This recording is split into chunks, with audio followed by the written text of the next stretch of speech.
Ал үйсіндердің тарихымен орналасқан жері шаруашылығын айтатын болсақ, бізде үйсіндер жаңағы сақтар бізден бұрынғы 8 ғасырдың бізден бұрынғы 3-ғасырларда мекендеп кеткен екен. Яғни Жетісу бойына тигр қалаларын ығыстырып, оның бойына, яғни кімдер? Үйсіндер келіп қоныстанды. Үйсіндер бізден бұрынғы 3-ғасырда, бізден заманымыздың 4-ғасырға дейін 700 жыл аралығында, 700 жыл бойы осы жерде өмір сүрді. Қытай жазбаларында жалпы бізде үйсін атауы біздің заманнан бұрынғы 2-ғасырдан бастап кездеседі. Үйсіндердің Қытай деректері бойынша халық саны 630 мың, және әскер саны бізде 188 мың 800 деп көрсетіледі. Үйсіндердің астанасы Қызыл Аңғар немесе Чиучен деп аталады. Бұл бізде мына жердегі ыстық көл мен іленің орталығында шамамен осы жерлерде болған үйсіндердің астанасы Чигучен болып табылады.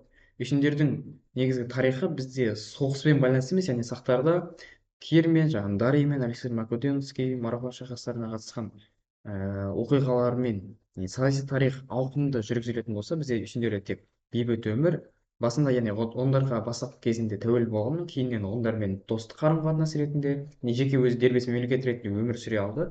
Бірақ достық қарым-қатынас ретінде ғұндармен, солтүстік батысында қаңлылармен, шығысында қытайлармен өте достық қарым-қатынас өмір сүрді. Яғни саяси оқиғалар, саяси жаңағы қиыншылықтар көп бола қоймады сақтардікіндей. Үшінші мемлекет дәрежеде өмір сүрген олардың басқа аттары Синго, Усунго деп айтылады. Бұлар мемлекет деген мағынаны береді. Басшысы бізде үйсіндердің басшысын Гунмо деп атаған. Және шіру аймақтарды басқаратындарды бізде бек деген лауазым берілді.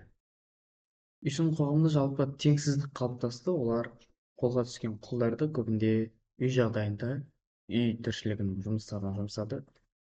Және теңсіздік қалыптасқандықтан байлар көп болды.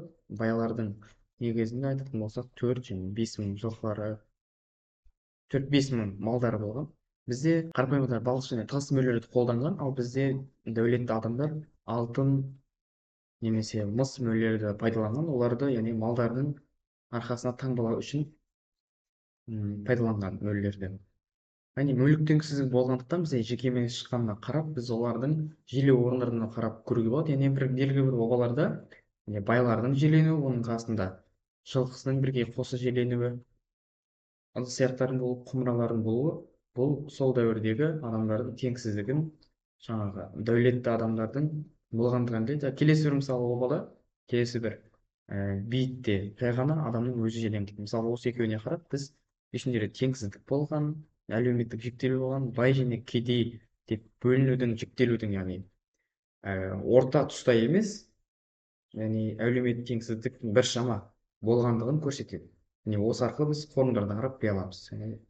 Жаңағы мөллерге қарап, оларда теңсіздік болғанын көре аламыз.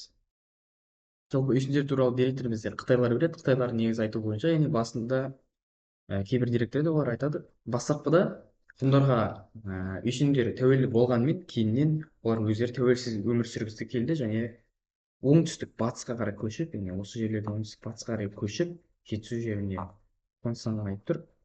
Өз тәуелсіздігін алды және солтүстік батыста қаңлылармен, солтүстік шығыста бізде ғұндармен, шығысында қытайлармен бейбіт қарым қатынаста өмір сүрді. Яғни достық қарым қатынаста өмір сүрді деп Қытай деректері келтіреді. Үйсіндердің шаруашылығы мен тұрмысына келетін болсақ, негізінен шаруашылық бізде егіншіліктің болғанын көрсетеді. Неліктен? Мысалы біз жаңағыдай үйсіндердің орналасқан жерін жетісу жері деп көрсеттік. Яғни жетісу жері өзі өзенге толы, мол, таудың етегі болғандықтан сол аймақ болды. Яғни таудан су ағады, өзенге келіп құяды. Яғни өзендердің де болуы бұл егіншіліктің дамуына әсер етеді. Жаңағыдай біз Чигучен немесе Чигу қаласының бойында бізде егіншілікке арналған суарма егістіктер, суландыру жүйелері табылды. Осыған қарап біздер шаруашылық негізінен бізде егіншілік болған біле аламыз.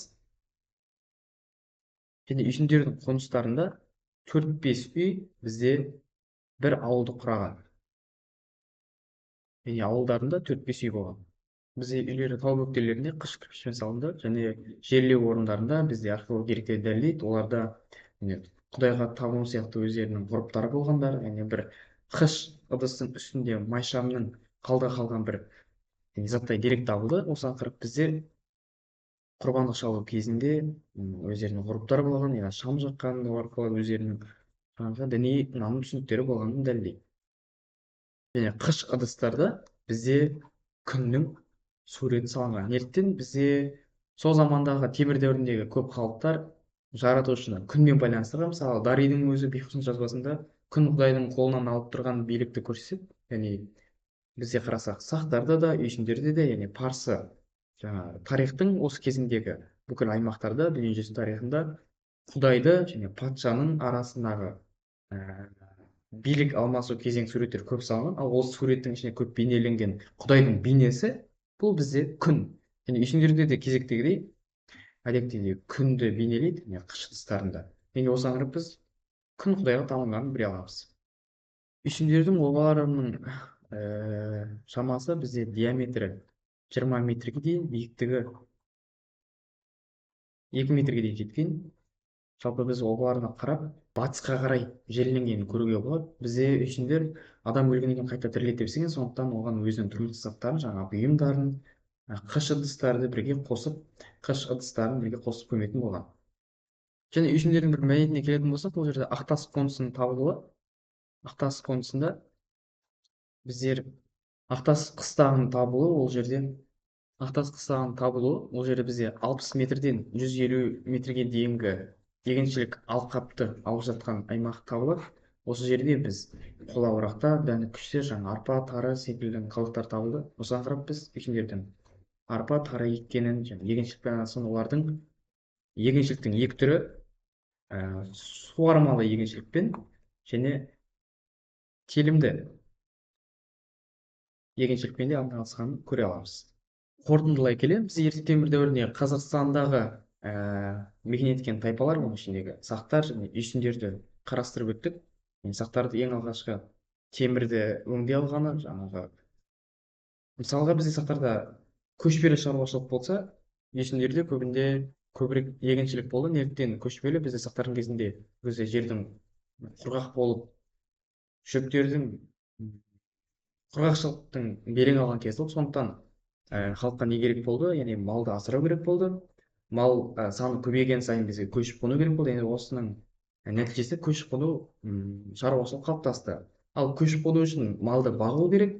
оны адам өзі жаяу жүріп baға алмайды. сондықтан оған астына көлік керек болғандықтан ат керек болды. ал атты жүргізу үшін бізге ат әбзелдері, жаңағы атқа керек құралдар керек болды.